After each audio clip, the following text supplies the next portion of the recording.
দর্শক, যে কোনো মূল্যে প্রফেসর ইউনূস সরকার জুলাই সনদ তাদের সময়েই বাস্তবায়ন করতে চায়।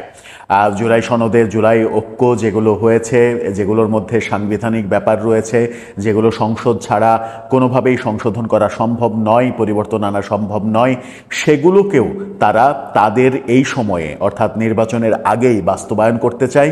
এবং বাস্তবায়ন করার জন্য 5টা থিওরি নিয়ে তাদের মধ্যে আলাপ হয়েছিল, চূড়ান্ত হয়েছিল। শেষ পর্যন্ত তারা 4টা থিওরি চূড়ান্ত করেছে এবং চূড়ান্ত করে সেগুলো দলগুলোকে জানিয়ে দিয়েছে। আমার মনে হয় যে শেষ পর্যন্ত জুলাই সনদ নিয়ে একটা রাজনৈতিক সাংঘর্ষিক ব্যাপার ঘটতে চলেছে বোধহয়।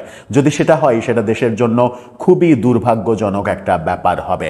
জোর করে কোনো কিছু করতে গেলে সেখানে যে একটা বিভেদ সৃষ্টি হবে, সংকট সৃষ্টি হবে, সেটা পাগলেও বোঝার কথা। কিন্তু সরকার কি সেটা বুঝতে পারছে না, নাকি সরকার আদতে মানে গোঁ ধরে বসে আছে যে যে কোনো মূল্যে এই কাজটা তাদেরকে করে যেতেই হবে, পরবর্তী সরকার এসে এই কাজ করবে না? সেই আস্থাহীনতার কারণেই কি তারা এই ধরনের গোঁ ধরেছে?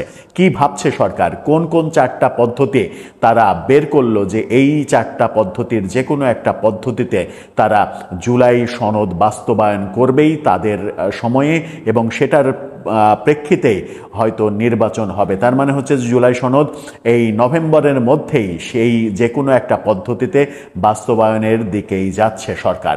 কি হচ্ছে সেটা একটু বোঝার চেষ্টা করব, এবং সেই 4টা ওয়েই বা কি সেটিও বোঝার চেষ্টা করব। এই ভিডিওতে থাকবেন পলিটিক্স। দর্শক, বলছিলাম অন্তর্বর্তীকালীন সরকার যে কোনো মূল্যে জুলাই সনদ বাস্তবায়ন করতে চায়, সেটার আইনি ভিত্তি দিতে চায়। তার জন্য তারা 4 ধরনের পদ্ধতি খুঁজে বের করেছে। আলোচনা হয়েছিল যদিও 5 ধরনের পদ্ধতি নিয়ে। শেষ পর্যন্ত তাদের সেই আলোচিত 5 ধরনের পদ্ধতির মধ্যে একটি পদ্ধতি যেটা ছিল যে সুপ্রিম কোর্টের কাছে রেফারেন্স চাওয়া, সুপ্রিম কোর্টের কাছে রেফারেন্সে সুপ্রিম কোর্টের মতামতের ভিত্তিতে এটা প্রতিষ্ঠিত করা, সেখান থেকে তারা সরে এসেছে। বাকি 4টা নিয়েই এখন স্থির অবস্থায় আছে, এবং সেগুলো রাজনৈতিক দলগুলোকে এবং সরকারকে, ঐক্যমত্য কমিশন তারা সরকারকে জানিয়েও দিয়েছে। কি সেটা? গণমাধ্যম কি বলছে? গণমাধ্যমের শিরোনামে বলা হচ্ছে গণভোট, বিশেষ সাংবিধানিক আদেশ সহ 4 ভাবে জুলাই সনদ বাস্তবায়নের সুপারিশ। সেই সুপারিশে যেটা বলা হচ্ছে সেটা হচ্ছে যে গণভোট, বিশেষ সাংবিধানিক আদেশ, অধ্যাদেশ ও নির্বাহী আদেশের মাধ্যমে জুলাই সনদ বাস্তবায়নের সুপারিশ করেছে জাতীয় ঐক্যমত্য কমিশন। পয়েন্ট 4টা কি? আইদার গণভোট, অথবা বিশেষ সাংবিধানিক আদেশ, অধ্যাদেশ অর্থাৎ রাষ্ট্রপতির অধ্যাদেশ, অথবা নির্বাহী আদেশের মাধ্যমে, মানে সরকারি একটা নির্বাহী আদেশ দিবে, সেটার ভিত্তিতে বাস্তবায়ন করা হবে। ফরেন সার্ভিস একাডেমিতে বাস্তবায়ন পদ্ধতি নিয়ে রাজনৈতিক দলগুলোর সঙ্গে বৈঠকে কমিশনের পক্ষ থেকে এমন সুপারিশ উত্থাপনও করা হয়েছে। অর্থাৎ রাজনৈতিক দলগুলোকে এটা জানিয়ে দেওয়া হয়েছে যে এই 4টার যে কোনো একটা ওয়েতে জুলাই সনদ বাস্তবায়ন করা হবে। প্রস্তাবে বলা হয় জুলাই সনদের সংবিধানের বিষয়গুলো বাস্তবায়নে দলগুলো বিভিন্ন প্রস্তাব দেয়। সেগুলোর মধ্যে পূর্ণাঙ্গ সনদ বা তার কিছু অংশ নিয়ে গণভোট অনুষ্ঠান, রাষ্ট্রপতির নির্বাহী ক্ষমতা বলে বিশেষ সাংবিধানিক আদেশে বাস্তবায়ন করা, নির্বাচনের মধ্যে একটি গণপরিষদ গঠনের মাধ্যমে প্রয়োজনীয় সাংবিধানিক ব্যবস্থা করা, ত্রয়োদশ সংসদে নির্বাচিত জনপ্রতিনিধিরা এই সনদ বাস্তবায়ন করবে, অথবা এগুলো সবই অথবা সংসদকে সংবিধান সংস্কার সভারূপে প্রতিষ্ঠিত করে সনদের বিষয়গুলো সংবিধানে অন্তর্ভুক্ত করা, এবং সংবিধানের 106 অনুচ্ছেদ অনুযায়ী রাষ্ট্রপতির মাধ্যমে সুপ্রিম কোর্টের আপিল বিভাগের কাছে এই মর্মে মতামত চাওয়া যে অন্তর্বর্তীকালীন সরকার এই সনদ বাস্তবায়ন করতে পারবে কি না। এগুলো তাদের মধ্যে আলোচনা হয়েছে, কিন্তু শেষ পর্যন্ত তারা 4টার সিদ্ধান্ত নিয়ে ফেলেছে। দলগুলোর মতামতের ভিত্তিতে ঐক্যমত্য কমিশন বিশেষজ্ঞ প্যানেল একাধিক বৈঠকে বিভিন্ন ধরনের বিকল্প বিবেচনা করে প্রাথমিক পর্যায়ে 5 পদ্ধতিতে বাস্তবায়নের জন্য সুপারিশ করেছিল। এগুলো হচ্ছে অধ্যাদেশ, রাষ্ট্রপতির অধ্যাদেশ, নির্বাহী আদেশ, সরকার নির্বাহী আদেশ দেবে, গণভোট, সরাসরি গণভোট হবে, সমস্ত জনগণ ভোট দেবে, বিশেষ সাংবিধানিক আদেশ, অথবা 106 অনুচ্ছেদের মাধ্যমে সুপ্রিম কোর্টের মতামত চাওয়া। পরবর্তীতে আরও বিস্তারিত আলোচনার পরিপ্রেক্ষিতে জুলাই জাতীয় সনদ 2025-এ অন্তর্ভুক্ত হওয়া বিষয়সমূহকে, যার মধ্যে ভিন্নমত এবং নোট অব ডিসেন্ট আছে, সেগুলো 4 ভাবে বাস্তবায়নের জন্য পরামর্শ দিয়েছেন। সেগুলো হলো অধ্যাদেশ, নির্বাহী আদেশ, গণভোট এবং বিশেষ সাংবিধানিক আদেশ। বিশেষ সাংবিধানিক আদেশ বলতে তারা কি বোঝাতে চাচ্ছে সেটা ক্লিয়ার নয়। মানে 3টি ব্যাপার ক্লিয়ার। অধ্যাদেশ মানে রাষ্ট্রপতির অধ্যাদেশ, রাষ্ট্রপতি একটা জরুরি অবস্থার মতো একটা অধ্যাদেশ জারি করবে, অনেকটা জরুরি অবস্থার মতোই হবে, যে বর্তমান সংবিধান থাকবে না, জুলাই সনদ এটাই কার্যকর হবে এবং এর ভিত্তিতেই রাষ্ট্র চলবে। রাষ্ট্রপতির এ ধরনের অধ্যাদেশ কোনোভাবেই স্থায়ী হয় না, সাময়িক সময়ের জন্য এই অধ্যাদেশ জারি করা হয় অনেকটা জরুরি অবস্থা জারির মতো করে, এবং সেটা অটোমেটিকলি কিন্তু এক সময়ে অকার্যকর হয়ে যায়।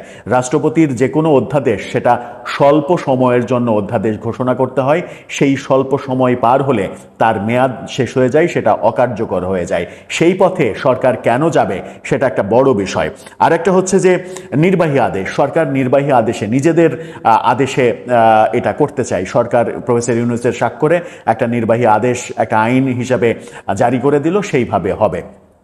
কিন্তু সেটা যে কত বড় সর্বনাশা ব্যাপার হবে, সেটা যে সরাসরি অসাংবিধানিক ব্যাপার হবে, সংবিধানের বাইরের কাজ হবে, সেটা যদি সরকারের এই ঐকমত্য কমিশনের লোকজন বুঝতে না পারে, তাহলে সেটা পরবর্তীতে একটা বড় সংকটের সৃষ্টি করবে। গণভোটের ব্যাপারে একেবারে আপত্তি রয়েছে। বিএনপি সহ বিভিন্ন রাজনৈতিক দলের গণভোটে তারা যেতে চায় না, কিন্তু এনসিপি, জামাত সহ কয়েকটা দল গণভোটে যেতে চায়। তাদের সেই চাওয়াটা এই মানে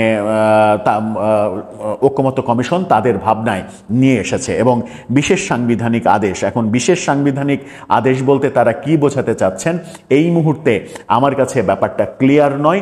সেটা হয়তো ক্লিয়ার হলে পরবর্তীতে বোঝা যাবে তারা কি বোঝাতে চাইছেন। তাদের এই কর্মকাণ্ডে বোঝাই যাচ্ছে যে তারা পরবর্তী সরকারের উপরে আস্থা রাখতে পারছে না, পরবর্তী সরকারের উপরে এগুলো ফেলে রেখে তারা যেতে চায় না। তারা তাদের আমলেই এই সমস্ত কর্মকাণ্ড করে তারপরে যেতে চায় এবং নির্বাচন সেভাবেই দিতে চায়। এখানেই রাজনৈতিক সংকটটা তৈরি হবে। রাজনৈতিক সংকট তৈরি হওয়ার প্রেক্ষাপট যদি সরকার নিজেরাই তৈরি করে, তাহলে সেটা মহা বিপজ্জনক পরিস্থিতির জন্ম দিতে পারে। সেই ক্ষেত্রে আমার মনে হয় সরকার আবারও এগুলো বিবেচনা করবেন। সরকারের মধ্যে মানে বুদ্ধিজীবী বিশেষজ্ঞ মানুষগুলো যেহেতু রয়েছেন, তারা নিশ্চিত করেই আলোচনা করবেন একপাক্ষিক বিশেষ রাজনৈতিক দলের মতাদর্শের আইনজীবীদের পরামর্শ না নিয়ে সঠিকভাবে প্রকৃত আইনজীবী যারা, প্রকৃত সংবিধান বিশেষজ্ঞ যারা, তাদের মতামত নিয়ে কাজগুলো করা উচিত, যেন পরবর্তীতে এই কর্মকাণ্ড কোনোভাবেই সাংবিধানিক জটিলতা তৈরি না করে এবং এটা কোর্টে চ্যালেঞ্জ হলে যেন কোনোভাবেই এই সব আয়োজন ভেস্তে না যায়। কোর্টে চ্যালেঞ্জ হওয়ার পরে কোনো একটা সময় যদি এই সব আয়োজন অবৈধ হয়ে যায়, সব আয়োজন যদি ভেস্তে যায়, তাহলে এই কর্মকাণ্ডের সঙ্গে যারা যেভাবে জড়িত ছিলেন সবাইকেই ফেঁসে যেতে হবে। সেটা নিশ্চয়ই কেউই চাইবেন না। আর সেরকম পরিবেশ বাংলাদেশে আসুক, এটাও বাংলাদেশের মানুষ নিশ্চয়ই প্রত্যাশা করে না। শুধুমাত্র ক্ষুদ্র রাজনৈতিক স্বার্থে যদি কোনো রাজনৈতিক দল মানে সংবিধানের বাইরে অসাংবিধানিকভাবে কোনো দাবি তোলে, সেই দাবিতে সরকারের মাথা নোয়ানোটা আমার মনে হয় যে শেষ পর্যন্ত বুদ্ধিমানের কাজ হবে না। এখন ভাবনা সরকারের, দেশ কিভাবে শান্ত থাকবে, স্থির থাকবে, দেশ কিভাবে ভালো চলবে, সেই দায়বদ্ধতাও সরকারের। তবে শেষ পর্যন্ত দেশের মালিক কিন্তু জনগণ। জনগণের কাছে জবাবদিহিতা কোনো না কোনো সময় করতেই হবে। আর জবাবদিহিতা করাটা যেন সহজতর হয়, সেই ব্যাপারেও সরকারকে সচেতন থাকতে হবে। দর্শক, এ ব্যাপারে আপনার মতামত জানিয়ে লিখতে পারেন আমাদের কমেন্ট বক্সে।